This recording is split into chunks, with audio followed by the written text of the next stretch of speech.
Assalamu alaikum everyone. I hope all the students are okay. That's pretty good that you people are okay. I hope you remember what we did during our last session, that was session number 28. Can you recall? Yes, we try to understand what is an allophone. We try to understand first of all what is an allophone in the light of what is a phoneme. Linguistically, we try to understand what is a phoneme, and then we try to understand what is an allophone. I gave certain examples and then I analyzed those examples so that you may be able to understand. So today we are going to talk something more about allophones, but what are these?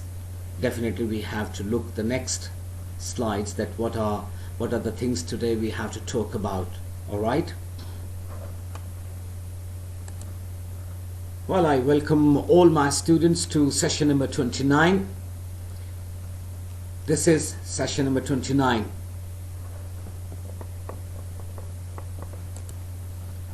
What is the topic of session number 29? And it is in front of you. Yes, today we have to understand the difference between allophone and a phoneme. We have to understand what is the difference between allophone and phoneme. So that is the subject matter today we have to talk about. We have to try to learn. We have to try to understand that what are the differences, or what is the difference. Maybe there are more than one difference, or there are certain differences. Today we should try to understand what are the differences in between allophone and phoneme.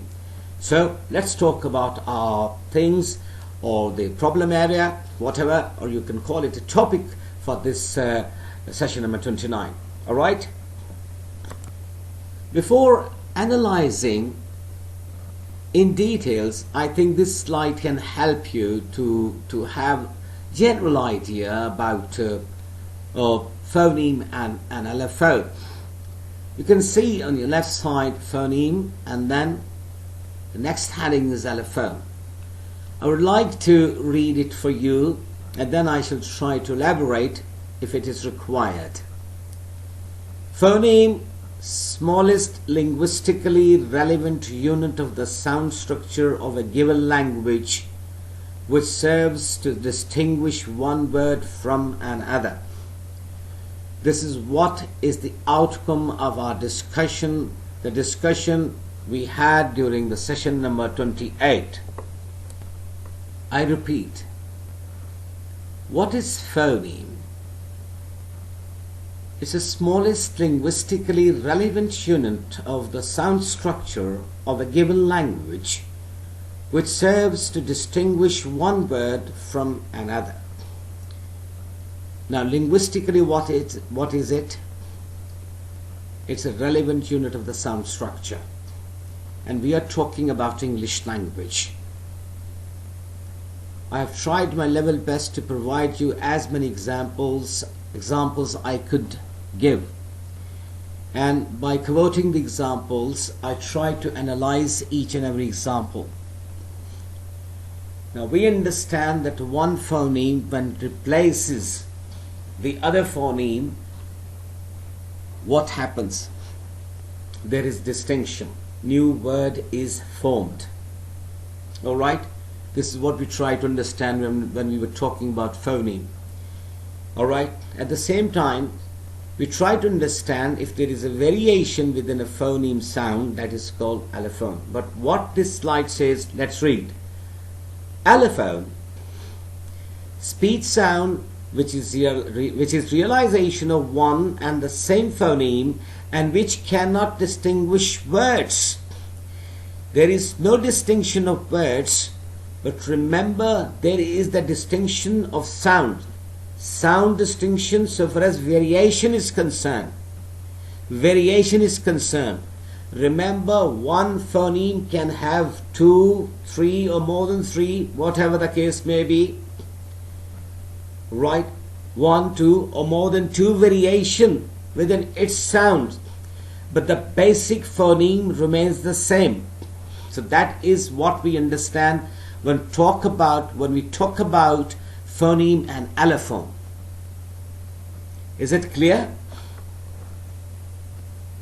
So what we have gathered from the previous slide is explained in this slide. I want you to read first of all before analyzing that allophones are a kind of phoneme. Allophones are a kind of phoneme that changes its sound based on how a word is spelled. Allophones are a kind of phoneme that changes its sound based on how a word is spelled. That's very important to understand. So that means we are talking about the variation. Now, to understand the first statement, we need the help of second statement. And that is, I want you to think of the letter T or T. What kind of sound it makes in the word tar compared with stuff. Now, two words are here. New words are here for you. The letter T, if I say, for example, phoneme, T is used in tar and stuff. What kind of difference of sound you feel? The answer is in the third statement.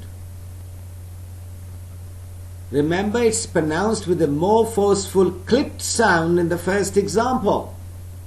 Tar. As in teacher. As in tea. And if you compare all those sounds of T with this word, stuff, stuff, do you find that they are forceful? Or the sound T in tar, in teacher, in tea, in term, they are forceful? Yes, exactly. T, when used in tar, in teacher, in tea, in term, they are forceful. Clipped sounds are there.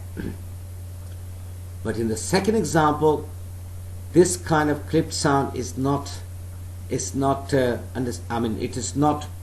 present there.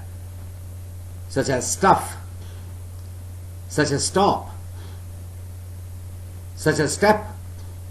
So in these words, the clipped sound is not present.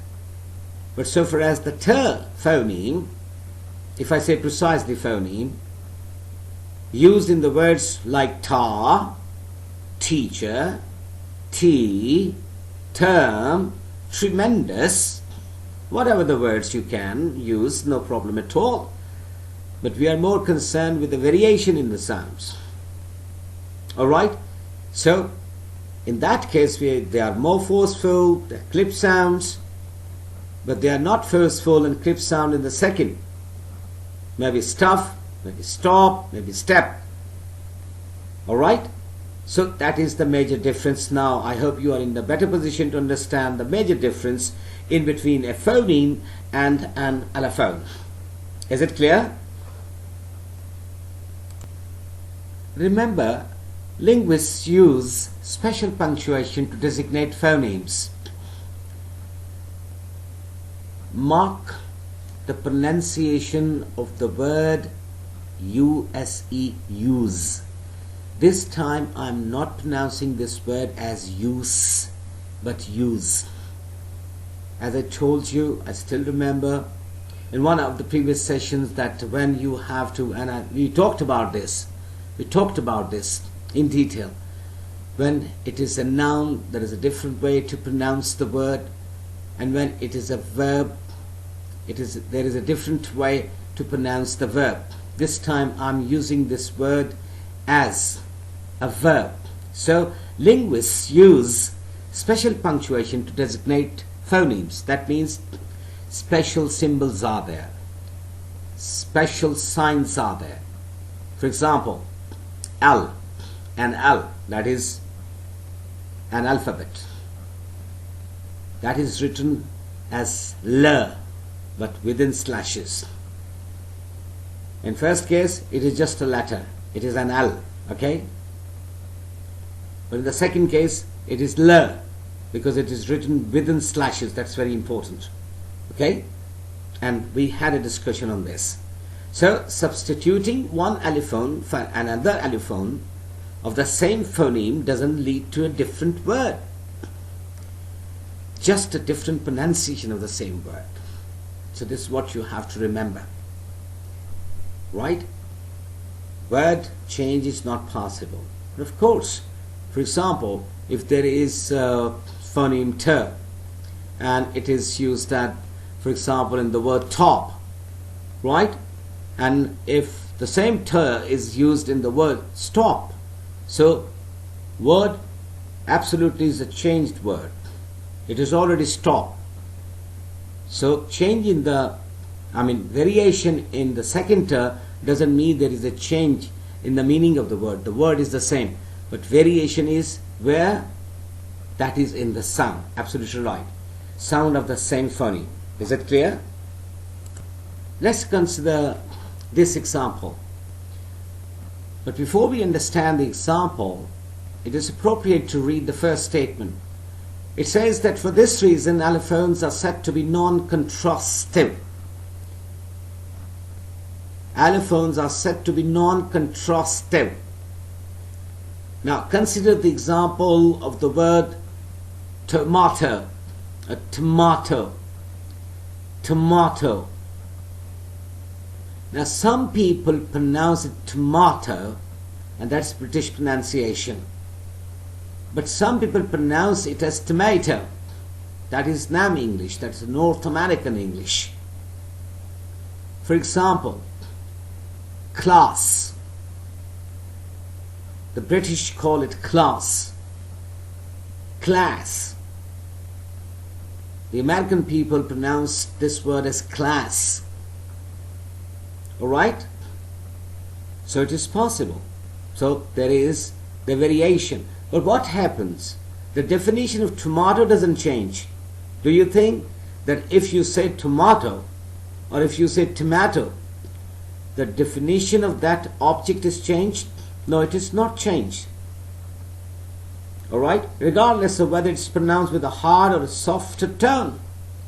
So these are softer tones or hard tones, but I am saying is the British and American way to speak. The definition of the word tomato or tomato, that is not changed, my dears. So that's very important to understand, because allophones are said to be non-contrastive. Alright?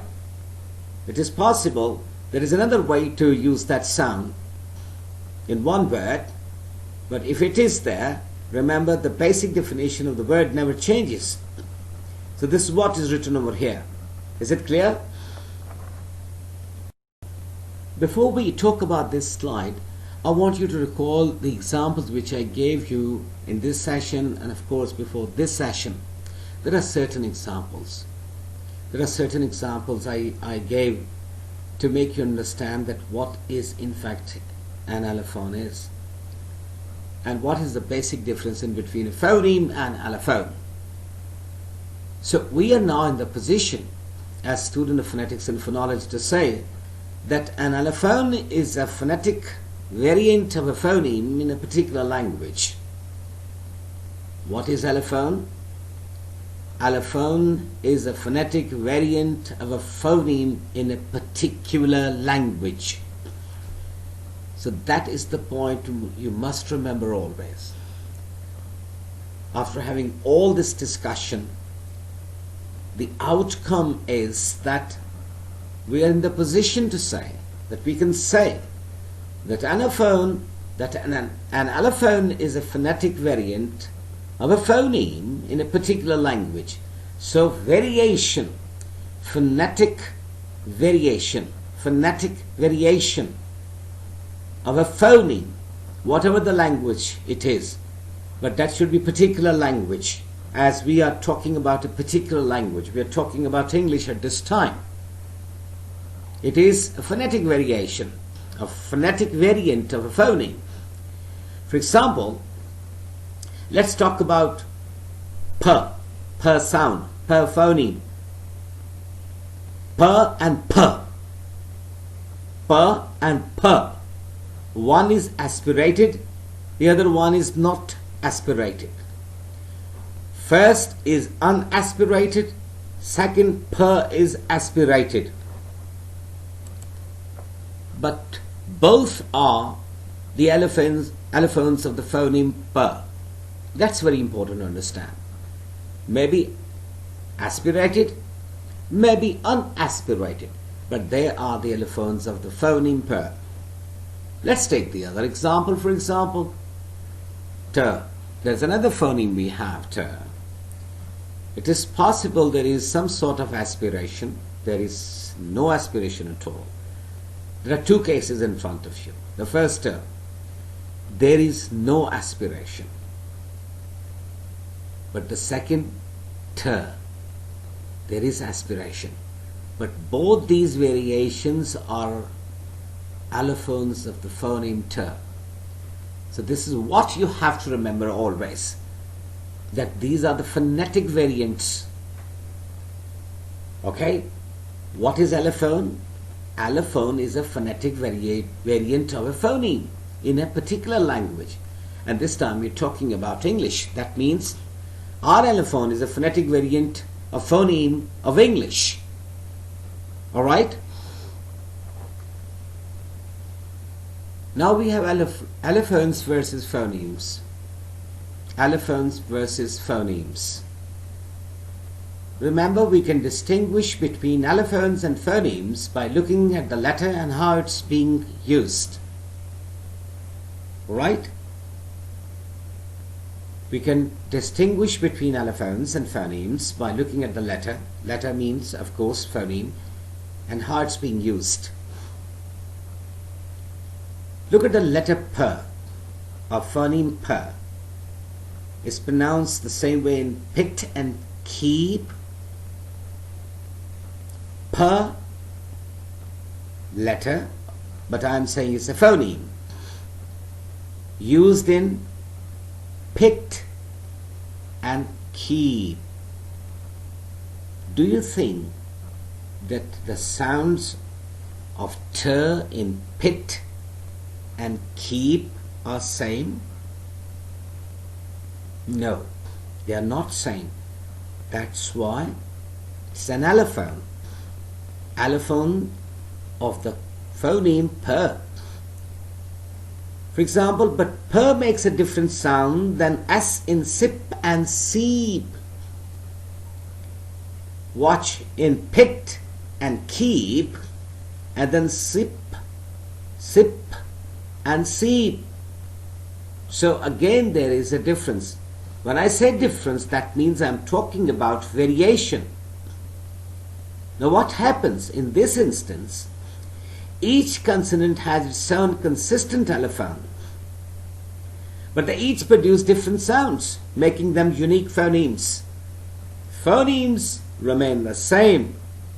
Always remember, this is what I have been telling you, that phonemes remain the same. We cannot say, so phonemes is changed, there is a different phoneme. No, not at all. We cannot say per is a different phoneme in pit and per is a different phoneme in keep. No, not at all. Same as the case, we cannot say that per is a different phoneme in sip and is a different phoneme in seep. Not at all. Phoneme remains the same, but there is a variation. Right? There is a variation of sound. This is what we understand, phonetic variant. So there is a variation over here. Is it clear? Well, we have to consider something else when we are talking about the differences between phoneme and allophone. There are certain things we have to consider. For example, during the previous slide demonstration, I was talking about one particular phoneme, and then we tried to use that phoneme, and when we found that all right, there are variations. So when there are variations within the sound of a phoneme, remember, we don't have to call it a separate phoneme, but we have to say, all right, that is a variation within the sound of one phoneme. and that is what we call the allophone. So at the same time, my dear students, it's very important that you have to remember that some theories of phonology hold that spoken language can be broken down into a string of sound units. That's very important to understand, right? So that is one of the phonological theory. I mean, some theories believe that spoken language can be broken into a string of sound units. You know, what is a string of sound units? That's important to understand. That doesn't mean, for example, that each phoneme has got many other phonemes or the subphonemes. Not at all. The phonemes are fixed, as we've been talking about, that there are 44 traditional phonemes in English language, so far as IPA is concerned. And at the same time, you know, I had a discussion on the usage of triphthongs. You know, I told you that there are triphthongs in British English, but not necessarily we have to talk about triphthongs only.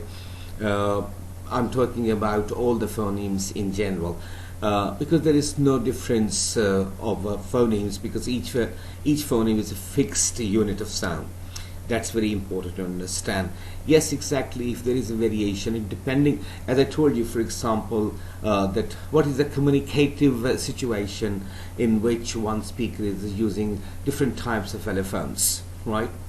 For example, if you try to come across a native speaker of England and a native speaker of United States of America, you can feel a marked difference so far as the usage of phonemes is concerned, or variations of the sounds are concerned, right?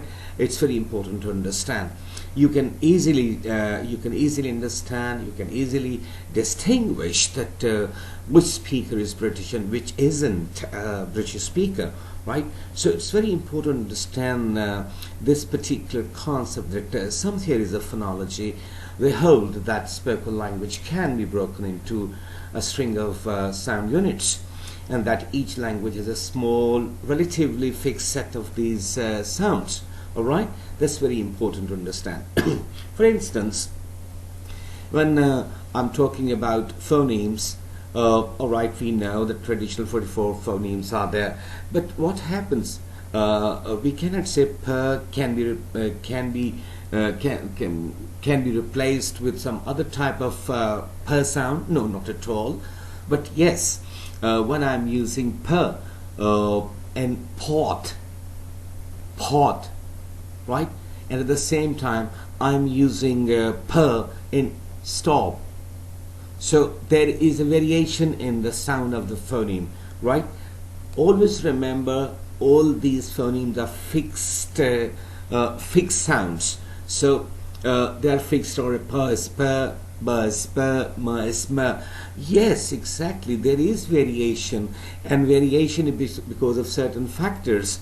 That's very important to understand. For example, when I told you that the instructor is teaching you, or who shall be teaching you sociolinguistics, shall be talking about different factors of the usage or the presence of certain variations within a phoneme. So this is what you must remember always, okay? For example, over here, take the words pit and bait, right? Pit and bit. And think about how just a single sound changes the meaning of the word. Now, watch over here, per, iti, pit, and then ber, iti. So, with the change of one phoneme, what happens? The entire meaning changes. That's very important to understand. The change of phoneme, changes the meaning of the word. Do you remember minimal pairs? Yes, very good. Okay, but this doesn't happen when we say that these are 1, 2, 3, or 4 allophones of one particular phoneme. We know that over here the meanings of the words, they don't change. Alright? For example, here per and ber are two distinctive sounds within the English sound system and are referred to as phonemes. So these are phonemes. It is possible I am saying pit, and then I'm using per sound in 2 or 3 different words, and at that time I try to feel some sort of variation in the sound of per. But that doesn't mean that all those sounds or all those variations are generating different types of phonemes. I am not saying that. I cannot say that, and it is not the case. So it's very important to understand that phonemes are the distinctive sounds, and each phoneme is a distinctive sound. This is what you must always remember. Okay? So then we are in the position to say, with regard to phonemes, that phonemes are defined as the smallest distinctive or contrastive units of the sound system of a language. Right? You can make a contrast in between or among the phonemes, but you cannot make a contrast like that, because there are different rules to be applied to understand, alright, this one is a phoneme and this one is an allophone of the same phoneme. That's very important to understand. Okay? These are the contrastive units of the sound system of a language. And this time we are talking about phonology of English. So when we talk about phonology of English, alright, we have to refer to how many phonemes we have in English language. And we all know traditionally we have 44 phonemes. How many? Yes, 44 traditional phonemes. I'm only talking about the consonants and the vowels. And when I say vowels, that means I'm talking about pure vowels and I'm talking about diphthongs. I do not include diphthongs in this list. Alright? So by calling a sound distinctive, we refer to its capability of changing the meaning of a word. So time and again I'm trying to make you understand through different dimensions that what in fact is a distinctive sound. And by saying distinctive sound or the contrastive sound, that means its capability of changing the meaning of a word. It has got the capability to change the meaning of a word. One phoneme, when replaced, when substituted with the other phoneme, right, in the word, it changes the entire meaning of the word. So remember, naturally, single sounds cannot carry any meaning. But remember, as an independent phoneme, on its sound, that doesn't have meaning. A phoneme carries meaning when it is used in the word. You must remember that phoneme is meaningful when it is used in a word. For example, I just referred to two words, pit and bid. Per is an independent phoneme. Bur is an independent phoneme. But remember, they become meaningful when they are used in the words, alright? Otherwise, they are simply symbols or signs. Is it clear?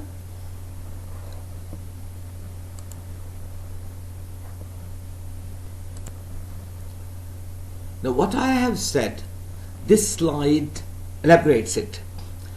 Remember B or P, Bur or Per, for example. Alright, this time I'm saying B or P, but that means Bur and Per. These are meaningless utterances. These are meaningless utterances. What are they? I mean, if I ask you what is B, definitely your answer will be, it is an alphabet of English. If somebody puts you a question, what is P? Right? The appropriate answer is, it is one of the alphabet of English. Agreed? Yes, absolutely right. Or if I say, for example, what is Bur? It is possible, and it is, that you will be saying, it is one of the phonemes of English language, and it is the consonant, because after having attended 28 sessions, now you are in the position to say, all right, Bur is a phoneme, that is a consonant of English. And if I ask you, okay, what kind of this is, you can talk about the manner of articulation, place of articulation. You can tell me the features. I mean, many things you can add to it, all right? But remember, these are meaningless utterances. These are meaningless. unless they're used where? This is what is written over here, and this is what we have to understand. But when several distinct sounds are assembled to a word,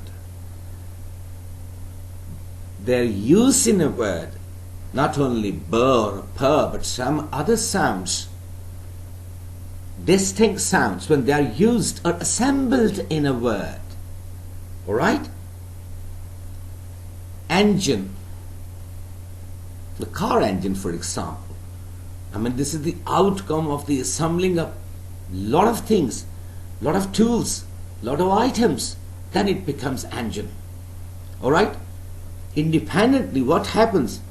They cannot make all the items, whatever they are in the engine of a car, they don't make an engine. But when they are assembled together, they generate an engine. All right? So similarly, when several distinct sounds, they are assembled in a word, so what happens? Each of them suddenly contributes to a meaning. At once, after this assembling of these distinct sounds in a word, what happens? Suddenly, each phoneme, each one is contributing to a meaning. And remember that by exchanging individual distinct sounds, we may change this meaning. We replace one phoneme with the other, so the word is different word. When the word is a different word, the meanings are different. So this is what is the quality of phoneme. Always remember. And this time we are talking about the differences in between phoneme and allophones. Alright? Well, I want you to recall, or refer rather, to minimal pairs. Do you remember the rules of minimal pairs? Right, okay. Word pairs such as pit and bit, where one sound changes the meaning of the word, they're called minimal pairs. Alright, this is what I told you. First we try to use this pair to understand what is a phoneme, and this time, for example, we are talking about minimal pairs, and minimal pairs are because of phonemes. Word pairs such as pit and bit, where one sound changes the meaning of the word, are called minimal pairs. And you will find some exercises where you can check your perception and knowledge in terms of the smallest distinctive units of the English language. So not only the exercises which we did together during some of the previous sessions, and in detail we try to analyze minimal pairs to understand a phoneme. You can have many other exercises on your own. You can determine by yourself.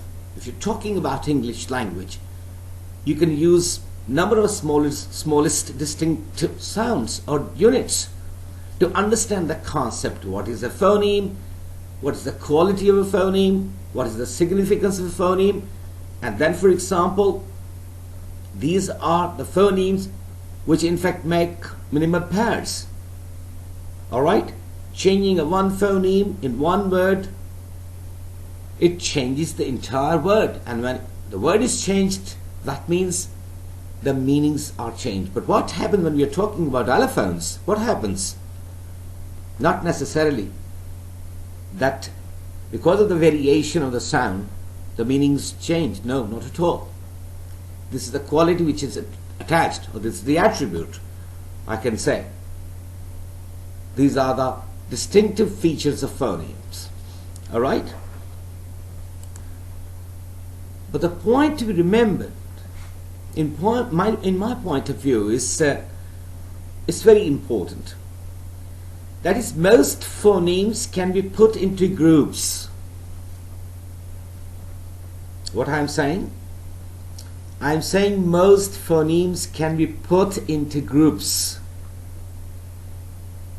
For example, what happens in English language? we have got the classes of different phonemes. Do you agree with me or not? Okay, you agree with me. That's great. What happens in English language? You can identify a group of plosive phonemes, for example. I'm just giving you an example. Now let's talk about these phonemes which you can see on your slide. P, T, K, B, D, G. What are these? All these phonemes are a group of voiceless fricative. And then F, S, H, and so on. That's a complete group. Alright? That's the quality. We can identify the phonemes as groups. These are plosives. For example, P, T, K, B, D, G. P, T, K, B, D, G. For example, these are the plosives. And when they are used in different words separately, it is possible there is variation in their sounds. But the quality is that they stand for one group. Same is the case with other phonemes. Alright? Are you getting my point? Now, after long discussion and analysis, if there is a question, what is a phoneme? Now, after this discussion, analysis, we've been talking about phoneme. At the same time, we try to understand the marked difference in between phoneme and allophone. If there is a question now, what is a phoneme? Remember, the answer is like this. That a phoneme is a meaning distinguishing sound in a language. Since we are talking about English, so everything we have to refer to English language. Okay? If there is a question, what is a phoneme? Remember, the answer is a phoneme is a meaning distinguishing sound. You can say meaningful maybe in a language.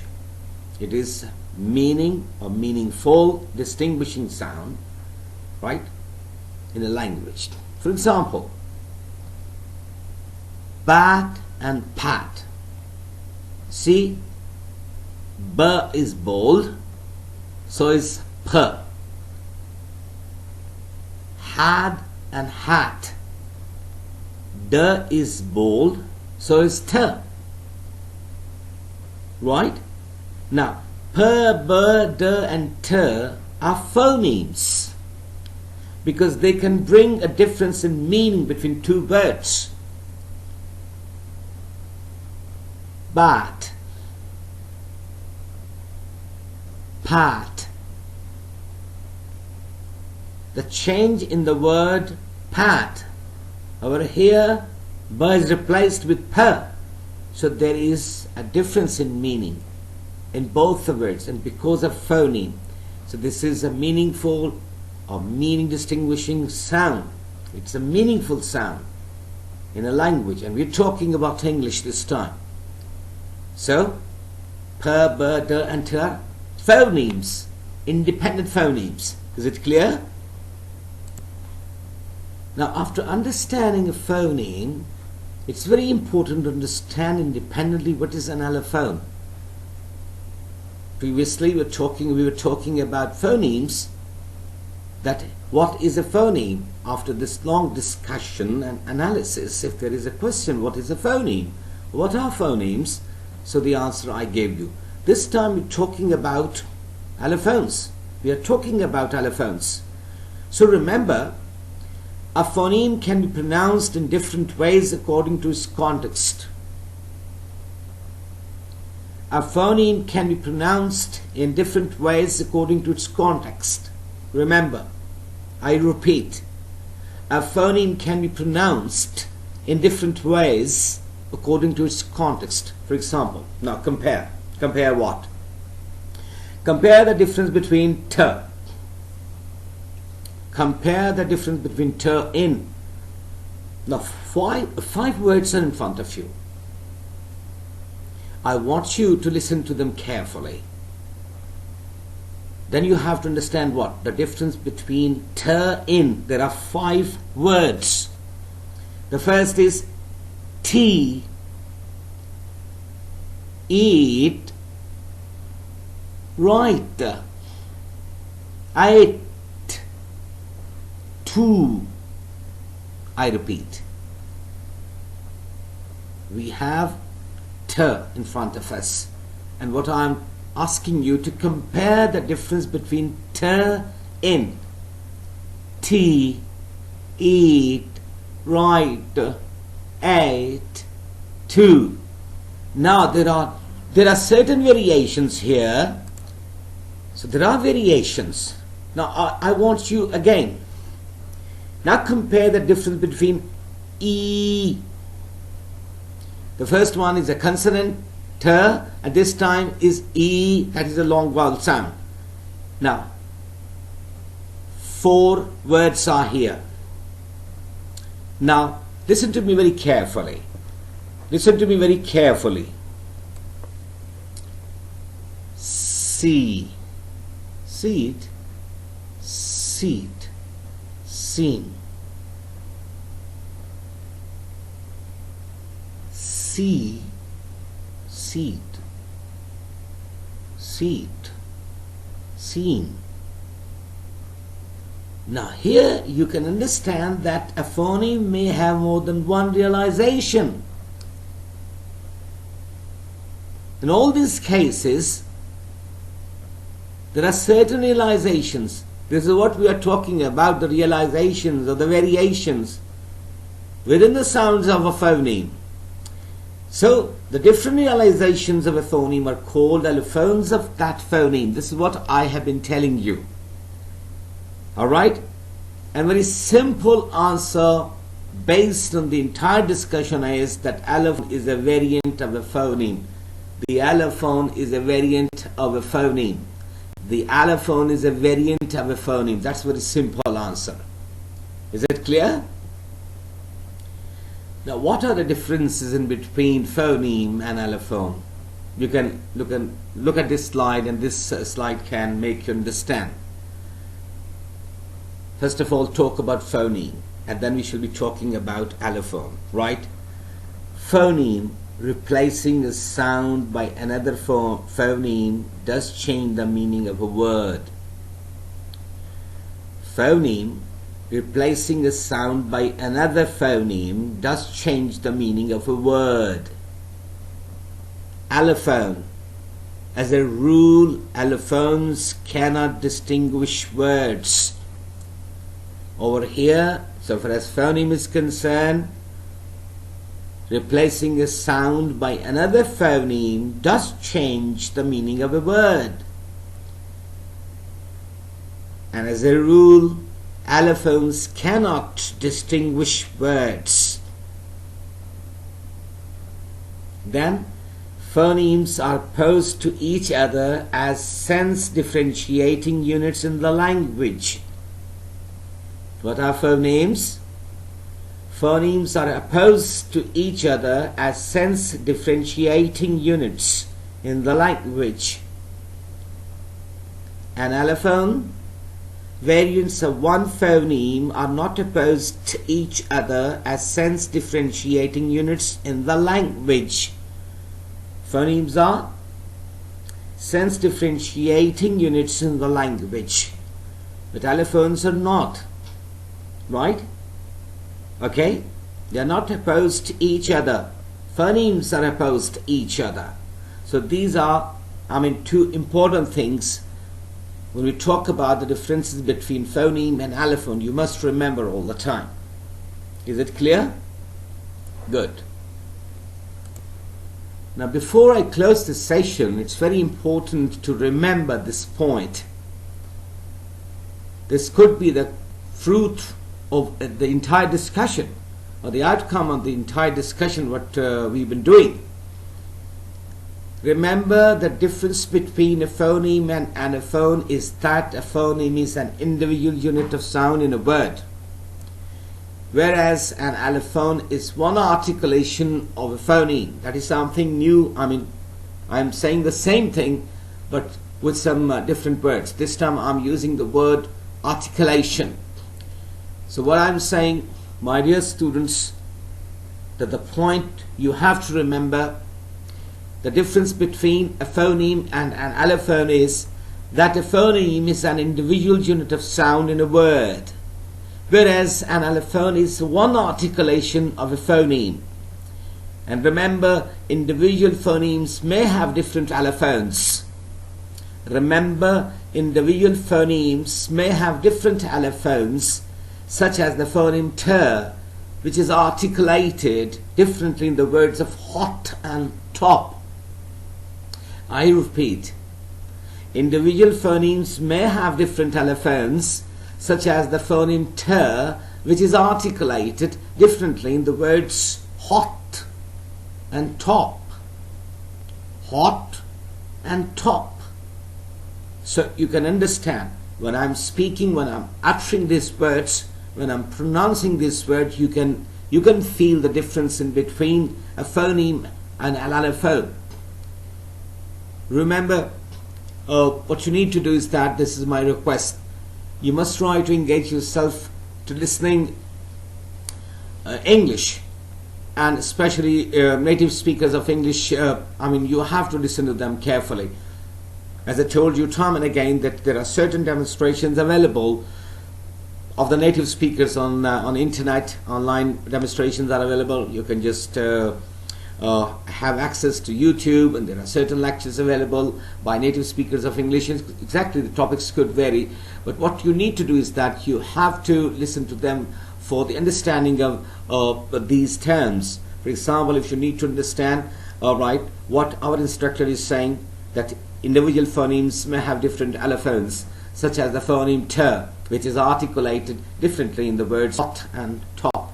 So you can just focus only on one sound, for example t, during the entire speech, during the entire discussion of that native speaker of English, and then you can understand, all right, the rules we studied, they are applicable over here, and you can understand, all right, here this is the phoneme, and then there are certain allophones phoneme.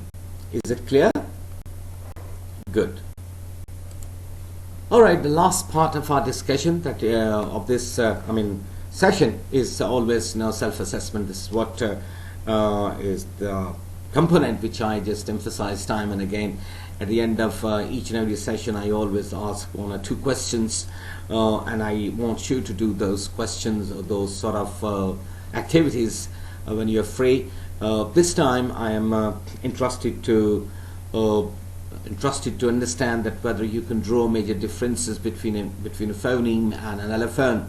And you have seen that through certain examples I tried my level best to make differences in between phoneme and allophone, and there are certain examples were given there, and when I just gave even a single example, I try to analyze each and every example so that you can understand. At the same time, I try to be very slow in the sense that I wanted you, in fact, to understand what is an allophone when I was producing one phoneme in different words. Why? Because you should be able to draw the differences between phoneme and allophone, and definitely when you are engaged in some sort of assignment, you must recall, and at the same time my humble request to you is that you can refer to particular session or particular sessions. That makes no difference at all, because you have got the availability of these sessions all the time. When you're free, you can just watch this recording, this session. You can see that, and you can listen to me time and again. What the purpose is, in fact, the understanding or generate or develop understanding of the concept what we discuss in one session. And that's why I always give you the assignment, which is primarily based on the entire discussion of one particular session. That doesn't mean that I am just what I want to tell you is that I never give you assignment other than the things which are not discussed in the session. So I always ask you that you have to do that activity which has been discussed in the session in detail, and on the basis of the analysis, definitely I'm sure that you are quite capable of recalling certain things which I say during the session.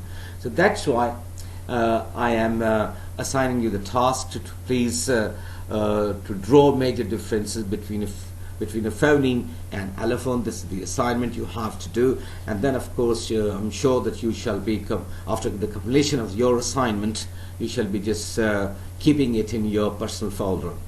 So thank you very much from my side. Goodbye and good luck. Stay blessed.